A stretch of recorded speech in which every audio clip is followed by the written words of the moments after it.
네, 경자년 새해가 밝았습니다. 2020년 경기도의 달라지는 제도와 정책은 무엇인지 뉴스 분석에서 정리했는데요. 경기 언론인클럽 이재규 사무처장 자리에 함께했습니다. 어서 오세요. 안녕하세요. 네, 경기도가 올해부터 새롭게 추진하는 주요 행정제도와 정책을 소개했는데 가장 눈에 띄는 건 뭐였나요? 네, 임기 3년 차를 맞은 이재명 경기도지사가 공정한 세상을 좀 앞당긴다면서 올해도 여러 정책들을 내놓았습니다. 말씀하신 대로 눈에 띄는 정책들은 그 취업난에 시달리고 있는 청년들을 위한 정책입니다. 먼저 경기도에 거주하고 있는 만 24세 청년들에게 연간 100만 원의 배당금을 지역화폐로 지급하기로 했고요. 네. 만 18세 청년들에게는 국민연금 기초가입 보험금 9만 원을 지원키로 했고요. 만 18세에서 34세 그 미취업 청년들에게는 최대 21만 원의 면접 수당을 지원키로 했고요. 그리고 청년 노동자 통장 지원 인원을 2,000명에서 9,000명으로 대폭 늘리기로 했습니다. 네. 올해부터는 또 경기도가 청소년들의 교통비를 지원한다고 하죠. 네, 맞습니다. 버스를 이용하는 만 13세에서 23세 청소년들의 그 교통비 부담을 줄여주기 위해서 연간 12만 원의 한도 내에서 지역화폐로 환급해 주기로 했고요.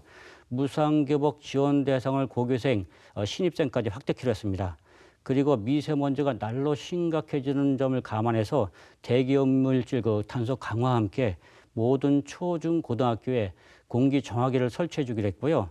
초등학생 치과 주치의 제도를 시행키로 했습니다. 네, 그렇군요. 또 경기도형 버스 준공영제가 첫 발을 딛게 됐는데 이건 언제부터 시행되는 겁니까? 예, 말씀하신 경기도형 버스 주운공영제는 오는 2월부터 단계적으로 운영에 들어갑니다. 이 제도는 그 도가 전국 최초로 도입한 노선 입찰제를 통해서 운영되는데요. 그런 점에서 수익을 업체가 공동으로 관리하고 적자분을 지방자치단체에서 보존해 주던 그런 기존의 버스 주운공영제와는 좀 차이가 있습니다. 네. 그 차이점을 조금 더 좀 살펴보면요. 노선 운영권을 한정된 기간만 허용하는 노선 입찰제를 통해서 노선 독점에 따른 피해를 없애고요. 버스 요금을 인상하고도 늘 문제가 되었던 서비스의 질을 향상시키겠다는 것인데요. 한마디로 공정한 경쟁을 통해서 서비스의 공공성을 강화하겠다는 겁니다. 네, 이 준공영제가 드디어 도입이 되네요. 네. 네.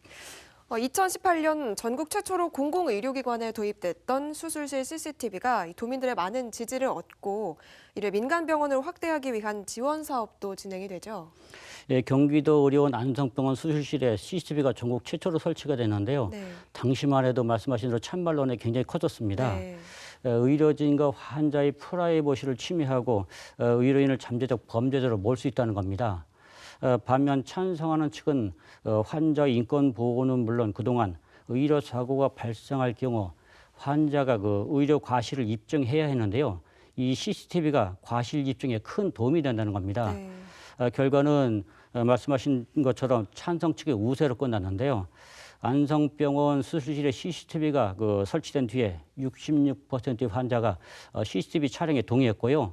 이후 경기도 의료원 산하에 있는 6개 병원 가운데 수원, 의정부, 파주, 이천, 포천 수술실에 CCTV가 모두 설치가 됐습니다. 네. 경기도는 이번에는 희망하는 민간 병원이 있다면 CCTV를 설치하겠다면서 병원당 3천만 원씩 모두 3,600만 원 예산을 세워놓은 상태입니다. 네. 네, 이번에는 저소득층 및 취약계층 등을 위한 복지 정책에는 또 어떤 변화들이 있습니까? 네, 저소득 청소년들에게 악기를 무료로 대여해주는 사업을 경기도가 올해 처음으로 벌이는데요. 네. 이들 청소년이 이용하고 있는 지역 아동센터에 센터당 400만 원씩 지원키로 했습니다.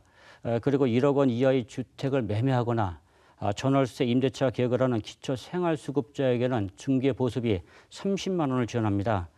또한 일본군 성노예 피해자 할머니들에게 지급되던 생활안정자금은 월 300만 원으로 100만 원 인상되고요. 6.25 전쟁이나 월남전 국가유공자분들에게는 9만 원 인상된 연간 24만 원의 참전 명예수당이 지급됩니다. 네, 그렇군요. 또 올해 새로 시행되는 경기도의 정책들을 쭉 살펴봤는데 마지막으로 하나 더 소개를 해주시죠. 네, 2018년도 우리나라의 출산율은 0.98로 OECD 회원국 가운데 유일하게 0대를 기록했는데요. 경기도도 예외는 아닙니다.